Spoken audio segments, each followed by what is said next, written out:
സ്വർലോകനാടൻ്റെ നിത്യനാടാം ലോകം എന്നു ഞാൻ കാണുമാ നിത്യത. ഹായൻ പ്രേമമേ ഹാമേ ലോകമേ, ഹായൻ പ്രേമമേ ഹാമേ ലോകമേ എന്നു ഞാൻ കാണുമാ നിത്യത, എന്നു ഞാൻ കാണുമാ നിത്യത. Praise the Lord. ഗ്രേസ് മിനിസ്ട്രീസിൻ്റെ സ്വാതന്ത്ര്യ സന്ദേശം എന്ന ഞങ്ങളുടെ TV പ്രോഗ്രാമിലേക്ക് അഭ്യകാംക്ഷികളായ ഞങ്ങളുടെ എല്ലാ ശ്രോതാക്കളെയും ദൈവനാമത്തിൽ സ്വാഗതം ആശംസിക്കുന്നു. എല്ലാവർക്കും വന്ദനം പറയുന്നു. നമ്മുടെ ഈ പ്രോഗ്രാം ഇന്നത്തെ സ്പോൺസർ ചെയ്തിരിക്കുന്ന ഒരു അനുഗ്രഹിക്കപ്പെട്ട കുടുംബമുണ്ട്. ആ കുടുംബത്തിന് വേണ്ടി ഒരു വാക്കിൽ പ്രാർത്ഥിക്കാം. സ്വർഗീയ പിതാവേ, യേശുവിൻ്റെ നാമത്തിൽ ഈ പകലിൽ ഇന്നത്തെ ഈ പ്രോഗ്രാമിനെ അവരുടെ പ്രാപ്തിക്കൊത്തവണ്ണം സഹായിച്ച ആ കുടുംബത്തെ അനുഗ്രഹിച്ച് പ്രാർത്ഥിക്കുന്നു. ഒന്നും കുറവ് വരാതെ, മുട്ട് വരാതെ, ഞെരുക്കം വരാതെ അവർക്ക് അഭിവൃദ്ധി ഉണ്ടാകാൻ ദൈവടയാക്കണമെന്ന് പ്രാർത്ഥിക്കുകയാണ്. അങ്ങേ മാനിക്കുന്നവരെ അങ്ങ് മാനിക്കുമെന്ന് പറഞ്ഞ വചനം അവരുടെ ജീവിതത്തിൽ നിറവേർത്തിയാകട്ടെ. കർത്താവെ, ഞങ്ങൾ അനുഗ്രഹിച്ച അനുഗ്രഹത്തിൻ്റെ മേൽ തൃക്കണ്ണ് പതിയുമാറാകട്ടെ. പ്രാർത്ഥന കേട്ടതുകൊണ്ട് നന്ദി. യേശു ക്രിസ്തുവിൻ ധന്യമായ നാമത്തിൽ തന്നെ ആമേൻ, ആമേൻ. ചില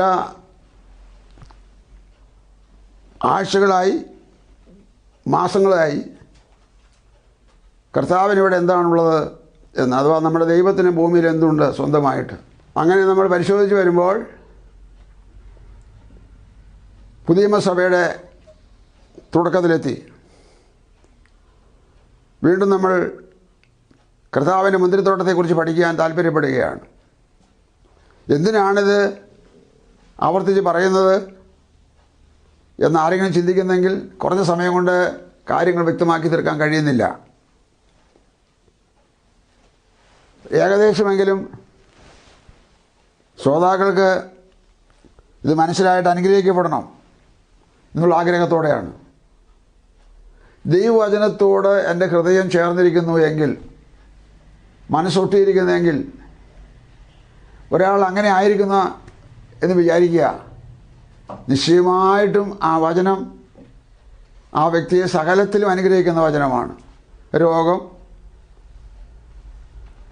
മനസ്സിൻ്റെ ഭാരം, സാമ്പത്തിക ഞെരുക്കം, കുടുംബ പ്രശ്നം, അങ്ങനെ മനുഷ്യ ജീവിതത്തിലെ മുന്നോട്ടുള്ള ഓരോരോ കാര്യങ്ങൾ പരിശോധിച്ച് നോക്കിയാൽ ആകെ ജീവിതം വഴിമുട്ടിയതുപോലെ, ജീവിക്കാൻ മനസ്സില്ലാതിരിക്കുന്നത് പോലെയുള്ള പ്രതിസന്ധിയിൽ കൂടെ, സംഘർഷമായ അവസ്ഥയിൽ കൂടെ കടന്നു പോകുന്ന ഏതൊരാൾക്കും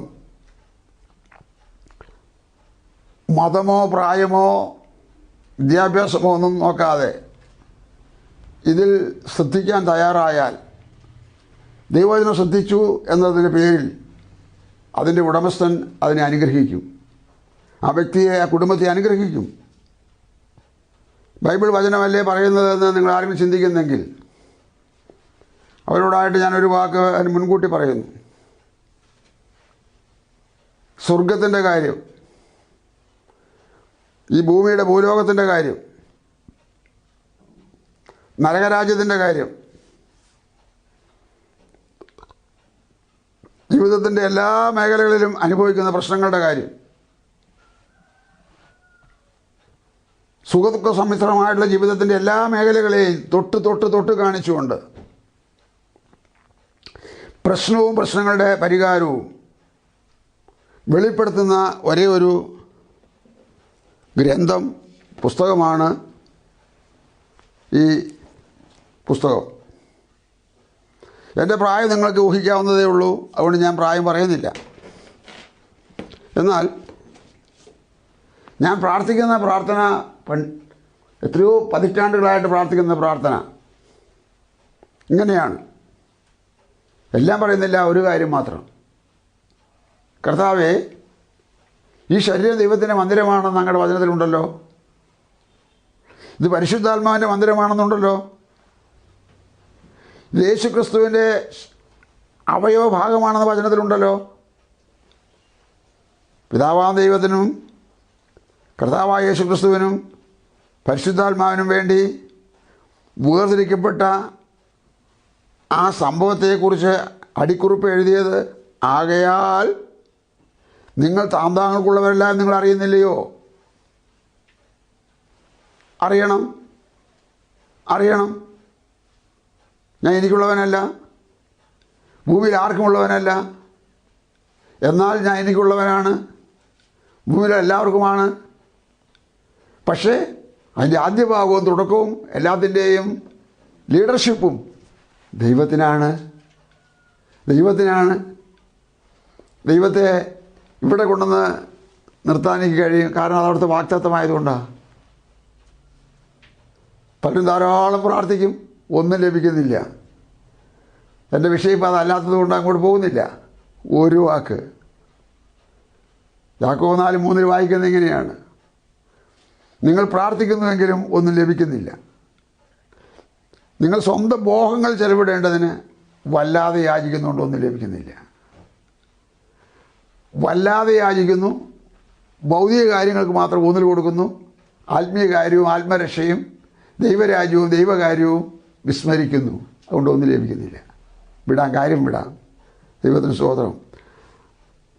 മത്തായി എഴുതിയ സുവിശേഷം 21-ാം അധ്യായത്തിൻ്റെ 28-ാമത്തെ വാക്യം, 21-28 നമ്മൾ വായിച്ചു കേൾക്കുകയാണ്.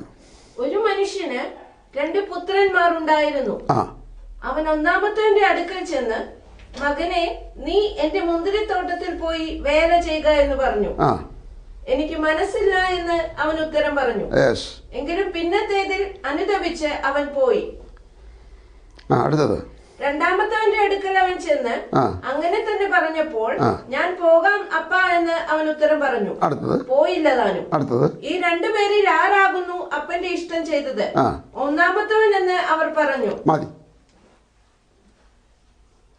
നോക്കുക, ഒരു മുന്തിരിത്തോട്ടത്തിൽ ഒരപ്പൻ 2 പുത്രന്മാർ. ആ പുത്രന്മാരോട് പറഞ്ഞു, എൻ്റെ മുന്തിരിത്തോട്ടത്തിൽ പോയി വേല ചെയ്യാൻ.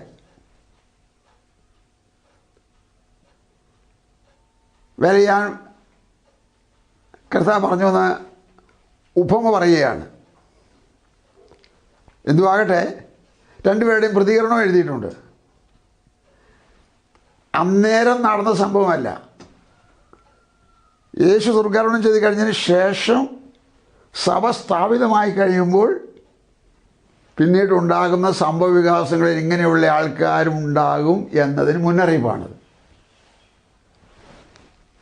ഒരു കാര്യം ആരംഭിച്ചത് എവിടെയാണ്, പോയത് ഏതിലെയാണ്, അവസാനിപ്പിക്കുന്നത് എവിടെയാണ്? ഇതൊക്കെ മനസ്സിലാകാതെ നമ്മൾ വായിച്ച് തീർത്തുകൊണ്ട് കാര്യമില്ല. ഒരാൾ എന്നോട് പറഞ്ഞു, നല്ല ഭക്തിയുള്ളൊരു വ്യക്തിയാണ്, ഞാൻ എല്ലാ TV പ്രോഗ്രാമും കാണും, ഞാൻ ബൈബിൾ ധാരാളം വായിക്കും, എന്നിട്ടോ ഇപ്പോൾ പ്രത്യാശയിലാണോ? മൗനം. ഉത്തരം മൗനം. ഇതല്ല വിഷയം, ഇങ്ങനെയല്ല വേണ്ടത്. പിന്നെ എന്താ പറയുന്നത് നോക്കണം. എന്താ കർത്താവ് പറഞ്ഞത്? ആകാശത്തിന് കീഴിൽ മനുഷ്യരുടെ ബന്ധത്തിൽ മനുഷ്യനോട് സംസാരിക്കുവാൻ യേശുവിനെ പോലെ കൃത്യത അറിയാവുന്ന പദ്യം പറഞ്ഞതാണ്. ആരുമില്ല. അങ്ങനെയുള്ള വാർത്തയാണ്. ആ കൃത്യത്തിൽ നിന്ന് വളരെ സൂക്ഷ്മതയോടെ പരിശോധിച്ച് പഠിച്ച് പ്രാർത്ഥിച്ച് അത് മനുഷ്യരുടെ മുമ്പിൽ എത്തിക്കുന്നതാണ് ഞങ്ങളെപ്പോലുള്ളവരുടെ ജനസേവനം.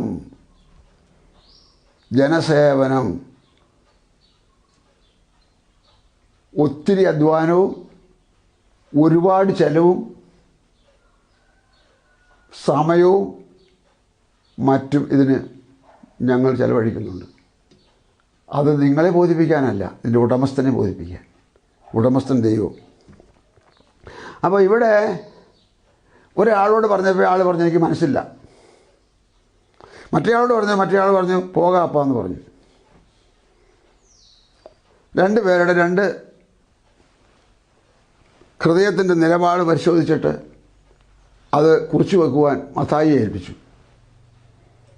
മത്തായി അത് എഴുതി വെച്ചു. സ്തോത്രം, സ്തോത്രം. രണ്ടാമത്തെ ആളെയാ പൊതുവെ ഇഷ്ടം. രണ്ടാമത്തെ ആളെന്താ പറഞ്ഞത്? പോകാപ്പ. പോയില്ല താനും. അവൻ എത്ര വാക്കുണ്ട്? ഓരോരുത്തരെ കാണുമ്പോൾ ഓരോരോ തരത്തിൽ സംസാരിക്കും അവൻ. ഇവിടെ ഇത് യേശുവാണെന്നും ഗുരുവാണെന്നും ഒക്കെ അവന് മനസ്സിലായപ്പോൾ അവൻ പറഞ്ഞു പോകാപ്പ. അടുത്ത വാക്കിൽ എഴുതിയിരിക്കുക പോയില്ല താനും. യേശു പറഞ്ഞു ദൈവത്തിന് ഇഷ്ടം ചെയ്തവൻ ആരാ? അപ്പോൾ കേട്ട യഹൂദന്മാർ പറഞ്ഞു ദൈവത്തിന് ഇഷ്ടം ചെയ്തവൻ ഒന്നാമത്തവനാണ്. ഒന്നാമത്തവൻ എന്തായത്? പോവില്ല എന്ന് പറഞ്ഞെങ്കിലും പോയി. ഇതാണ് അവർ കണ്ട രീതി. ഇതും ആകട്ടെ. പക്ഷെ അവിടെ പറഞ്ഞത് പോകാൻ മനസ്സില്ല എന്ന് പറഞ്ഞെങ്കിലും പിന്നത്തേതിൽ അവൻ അനുതപിച്ചു പോയി. എനിക്ക് മനസ്സില്ല എന്ന് അവൻ ഉത്തരം പറഞ്ഞു. എങ്കിലും പിന്നത്തേതിൽ അനുതപിച്ച് അവൻ പോയി. അനുതപിച്ച് പോയി. ഇവൻ എന്താണ് അനുഭവിക്കാൻ ചെയ്ത കുറ്റം? എന്താണ്? തെറ്റെന്താണ്? 1000 നാവ് കൊണ്ട് 10,000 മണിക്കൂർ പറഞ്ഞാലും ഇന്നത്തെ ജനത്തിന് ഇത് ബോധ്യം വരുന്നില്ല. എന്നോട് ആർക്കെങ്കിലും അമർഷം തോന്നിയിട്ടും മുഷിപ്പ് തോന്നിയിട്ടും കാര്യമില്ല. 6 പതിറ്റാണ്ടിലധികം ദൈവവേല ചെയ്തതിൻ്റെ പശ്ചാത്തലത്തിലുള്ള അനുഭവത്തിൻ്റെ ആ അനുഭവജ്ഞാനത്തിൽ നിന്ന് പറയുന്നതാണ്. അനുഭവിക്കാൻ അവൻ ചെയ്ത കുറ്റം എന്താണ്? പോകാൻ പറഞ്ഞപ്പോൾ പറ്റത്തില്ലെന്ന് പറഞ്ഞു. പറ്റത്തില്ലെന്ന് പറഞ്ഞു. ദൈവത്തിൻ്റെ വചനത്തെ, വാക്കുകളെ, ആലോചനയെ, അവൻ്റെ സാന്നിധ്യത്തെ ആരെങ്കിലും അവഗണനയോടെ, അതൃപ്തിയോടെ, അവിവേകത്തോടെ നേരിട്ടാൽ ആദ്യം ചെയ്യേണ്ടത് അത് ഏറ്റുപറഞ്ഞ് അനുദപിക്കണം. അനുദപിക്കണം. എത്ര കാലം കേട്ടിട്ടും അനുദപിച്ചിട്ടുണ്ടോ? ശരിയാണെന്ന് തോന്നിയിട്ടുണ്ടോ? ഇപ്പോഴും നമ്മൾ പാരമ്പര്യങ്ങളുടെ ഉച്ചകോടിയിലല്ലേ? സ്തോത്രം. യഹൂദന്മാർ പെരുന്നാളും യാഗങ്ങളും ആചാരങ്ങളും അനുഷ്ഠാനങ്ങളും നിരന്തരമായി ചെയ്തുകൊണ്ടിരിക്കുന്ന കാലത്താണ് ഈ സംഭവങ്ങളൊക്കെ നടക്കുന്നത്. യേശു വന്നീ കാര്യങ്ങളൊക്കെ ചെയ്തത്. നിങ്ങളൊന്ന് ഒരു നിമിഷം ചിന്തിച്ചേ. അവരിൽ നിന്നുള്ളൊരു രാജാവാണ് ഹെരോദ രാജാവ്. ആ കാലത്തെ ഭരണാധികാരിയുടെ പേരാണ് ഹെരോദ രാജാവ്. ഹെരോദ രാജാവിൻ്റെ മുമ്പിൽ ഒരു വാർത്ത വന്നത്, ആ രാജ്യത്തിന് ശമ്പളം പറ്റി ജീവിക്കുന്ന വിദ്വാൻമാരായ 2 പേര് വന്നിട്ട് ചോദിച്ചു, രാജാവേ, യഹൂദന്മാർ രാജാവായി പിറന്നവൻ എവിടെ? യഹൂദന്മാർ രാജാവായി പിറക്കുകയെ. രാജാവിനെ കേട്ടപ്പോൾ വല്ലാത്ത അലർജിയായി, അരിശമായി.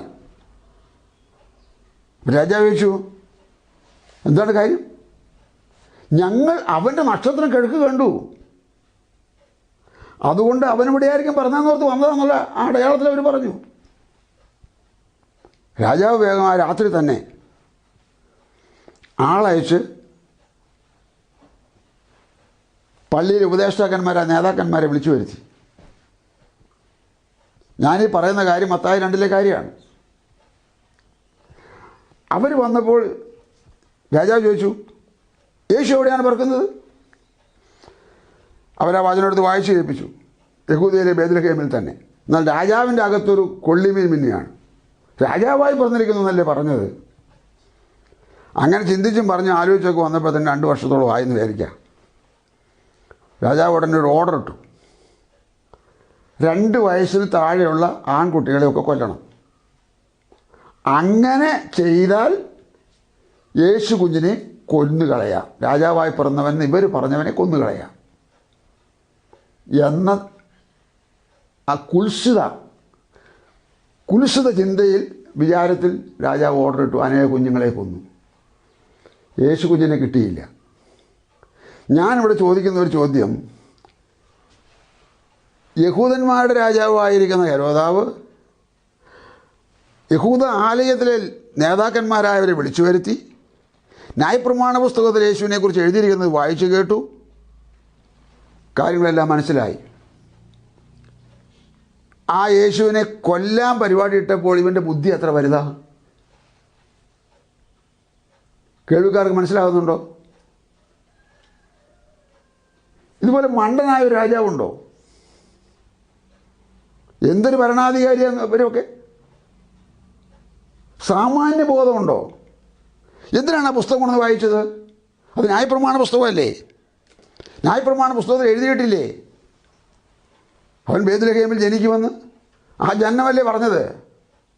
പിന്നെ അവിടെ കൊല്ലാൻ ഓർഡർ ഇട്ടാൽ അവനെ കൊന്നുകളയത്തൊക്കെ വേണം രാജാവിൻ്റെ കുൽസിത ബുദ്ധിക്ക് കഴിയുമെങ്കിൽ ദൈവത്തേക്കാൾ മുമ്പനായില്ലേ, വമ്പനായില്ലേ രാജാവ്? അതുപോലും മനസ്സിലാക്കാതെ കുറേ കുഞ്ഞുങ്ങളെ കൊന്ന് രക്ഷപ്പെട്ട് കളയാമെന്ന് വിചാരിച്ചാൽ, സാത്താന്യ മണ്ഡലം ഇങ്ങനെ ചെയ്യുമ്പോൾ ദൈവത്തിൻ്റെ മണ്ഡലം അതിനെ തടുക്കാൻ പോലെയല്ല.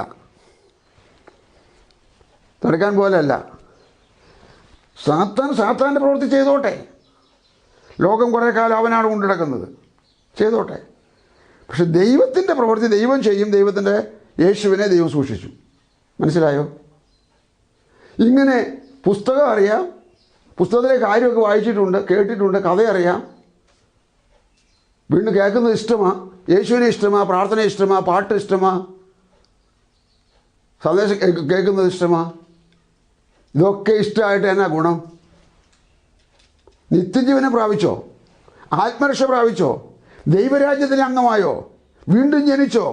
മാനസാന്തരപ്പെട്ടോ? ഈ കേൾവി കൊണ്ടും ഈ പുസ്തക വായന കൊണ്ടും ഈ അറിവ് കൊണ്ടും കുഞ്ഞേ ഫലമില്ലെന്ന് മാത്രമല്ല, വേറൊരു പ്രശ്നം കൂടെ ഉണ്ട് അതിനകത്ത്. അധികം ലഭിച്ചവനോട് ദൈവം അധികം ചോദിക്കുന്ന ദിവസമാണ് ന്യായവിധി നാൾ. ഈ കാര്യത്തിനും കൂടെ നീ ന്യായവിധി ദിവസം കണക്ക് ബോധിപ്പിക്കേണ്ടി വരും. കേട്ടില്ലേ? അധികം കേട്ടില്ലേ? കേൾക്കാത്ത എത്രയോ പേര് അവിടെ ഇവിടെയൊക്കെ ഉള്ളപ്പോൾ നീ അധികം കേട്ടില്ലേ? നീ അതിനെ പുറംകാലം കൊണ്ട് തട്ടിക്കളഞ്ഞില്ലേ?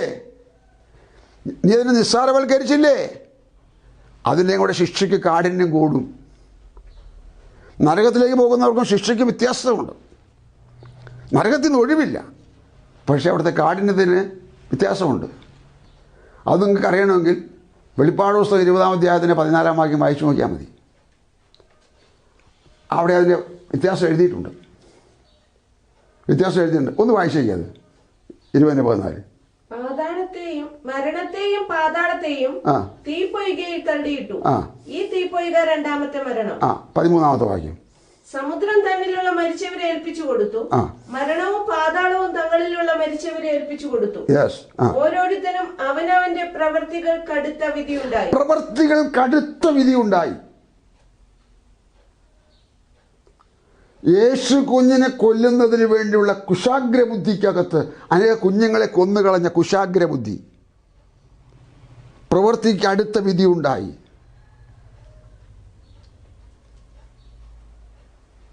യേശുവിനെ പീലാത്തോസിന് മുമ്പിൽ നിന്നുകൊണ്ട് ബറബാസിനെ വിട്ടുതരിക, യേശുവിനെ ക്രൂശിക്കുക എന്ന് ആർത്ത് വിളിച്ച മഹാപുരോഹിതന് കിട്ടുന്ന ശിക്ഷയുടെ സ്വഭാവവും ഒരു സാധാരണ യഹൂദന് കിട്ടുന്ന ശിക്ഷയുടെ സ്വഭാവവും രണ്ടായിരിക്കും എന്നാണ് പറഞ്ഞതിൻ്റെ അർത്ഥം. രാജാവിന് കിട്ടുന്ന ശിക്ഷയുടെയും പ്രജകൾക്ക് കിട്ടുന്ന ശിക്ഷയുടെയും സ്വഭാവത്തിന് വ്യത്യാസം ഉണ്ടാകും. എല്ലാറ്റിനോടും കളിച്ച് കോടതിയിൽ കൂടെ രക്ഷപ്പെടാം, ഇല്ലെങ്കിൽ 10-20 വർഷത്തെ ശിക്ഷ കഴിഞ്ഞ് പുറത്ത് വന്ന് അന്ന് രക്ഷപ്പെടാം. പക്ഷേ എൻ്റെ പൊന്നേ, ഇതിനോട് മാത്രം നിങ്ങൾ അലസമായി ഉദാസീനമായി തോന്നിയതുപോലെ ഇടപെടല്ലേ. നമ്മൾ പറഞ്ഞുകൊണ്ടിരുന്ന കാര്യം ഞാനൊന്ന് പറയട്ടെ.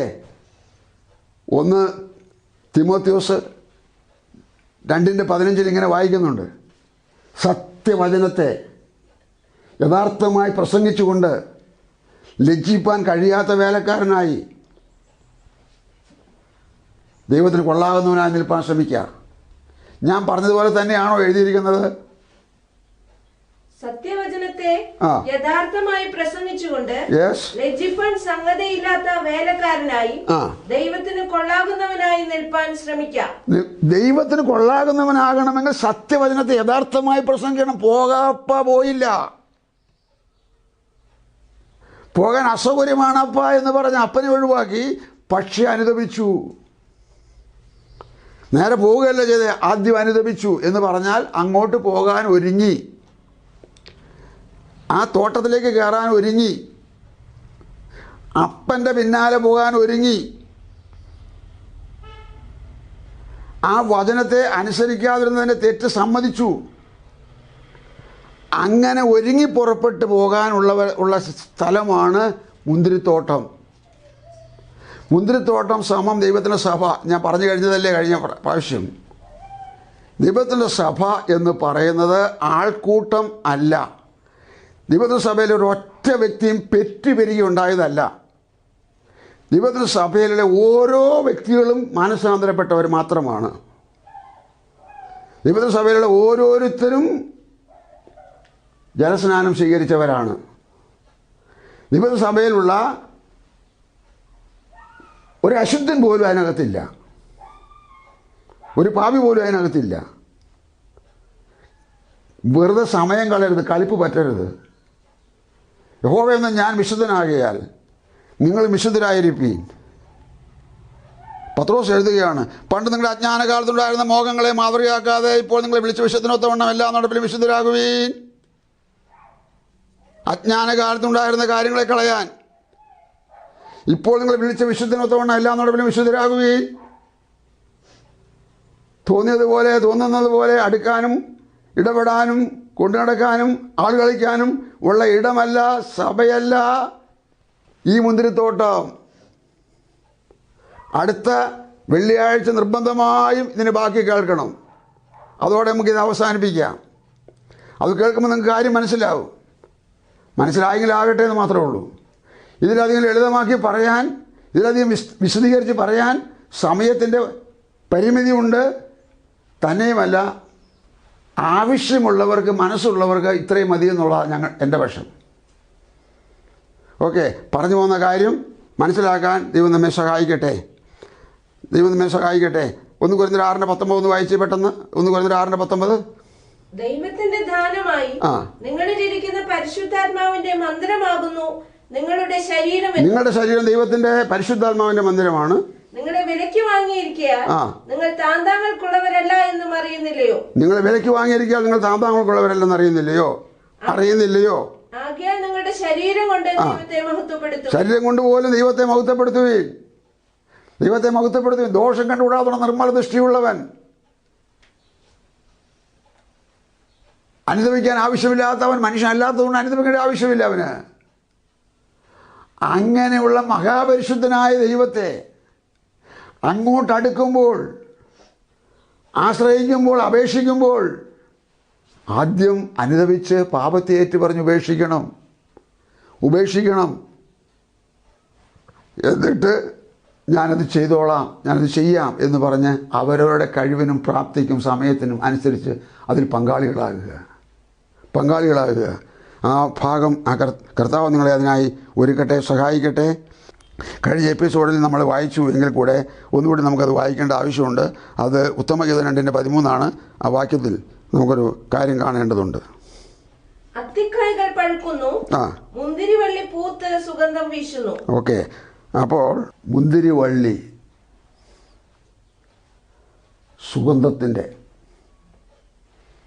സുഗന്ധം വീശുന്നു. ഞാൻ സാക്ഷാൽ മുന്തിരിവള്ളിയും എൻ്റെ പിതാവ് തോട്ടക്കാരനും. കേട്ടിട്ടുണ്ടാവും, അടുത്ത ആഴ്ച പറയാം അത്. അപ്പം അതുകൊണ്ട് ഈ മുന്തിരിത്തോട്ടത്തിൽ അടുക്കുമ്പോൾ ഞാൻ നിരാശയുടെ, തകർച്ചയുടെ, പ്രശ്നത്തിൻ്റെ ഈ ഭൂതലത്തിലെ സങ്കീർണതയുടെ പിടിയിൽ നിന്ന് വിട്ട് ദൈവകൃപയാൽ ഇതിനകത്ത് വരാൻ കഴിഞ്ഞല്ലോ എന്ന് പറഞ്ഞ് ദൈവത്തെ വാഴ്ത്തി സ്തുതിക്കാൻ ഭാഗ്യം ലഭിച്ചവരാണ് സഭാ അംഗങ്ങൾ. ഏത് കേസുകളും ഏത് പ്രശ്നങ്ങളും അവർ ദൈവത്തെ ഏൽപ്പിച്ചുകൊണ്ട് സഹിഷ്ണുതയോടെ, ത്യാഗമനസ്സോടെ, വളരെ ഉത്തരവാദിത്വത്തോടെ അതിനെ നേരിടും. ഈ നമ്മൾ അലയുന്ന അലച്ചിലും, നമ്മൾ വലയുന്ന വലിച്ചിലും, നമ്മൾ സഹിക്കുന്ന ഈ വല്ലാത്ത കഷ്ടപ്പാടുകളും വചനത്തെ വിട്ടിട്ടുള്ള കളിയായതുകൊണ്ടാണ്.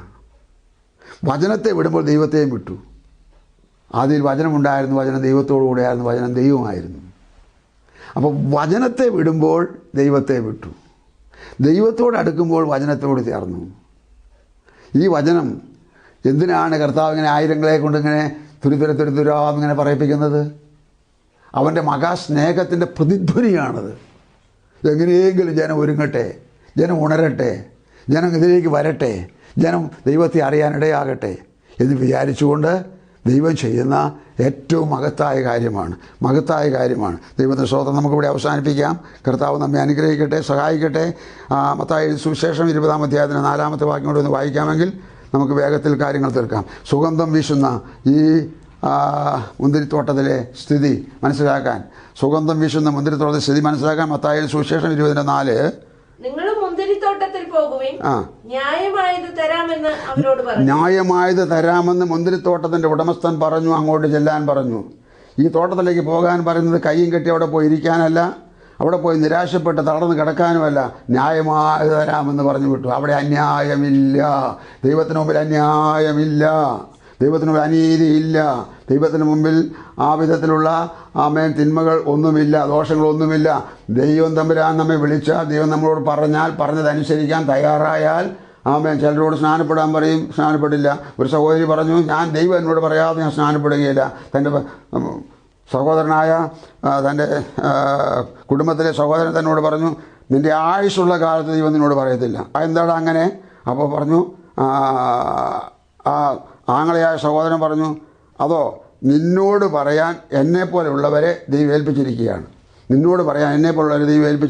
എന്നിട്ടും അവൾ സ്നാനപ്പെട്ടില്ല എന്ന് ആ ഉപദേശി ഒരിക്കൽ പ്രസംഗിച്ചപ്പോൾ ഞങ്ങളുടെ ശ്രോതാവായി കേട്ടിരുന്നുകൊണ്ട് ഞാൻ സൂചിപ്പിച്ചപ്പോൾ, എന്തെല്ലാം പറഞ്ഞാലും കേട്ടാലും നമ്മൾ അംഗീകരിക്കത്തില്ല, നമ്മൾ അനുസരിക്കത്തില്ല, നമ്മൾ അതിനുവേണ്ടി തയ്യാറാകത്തില്ല.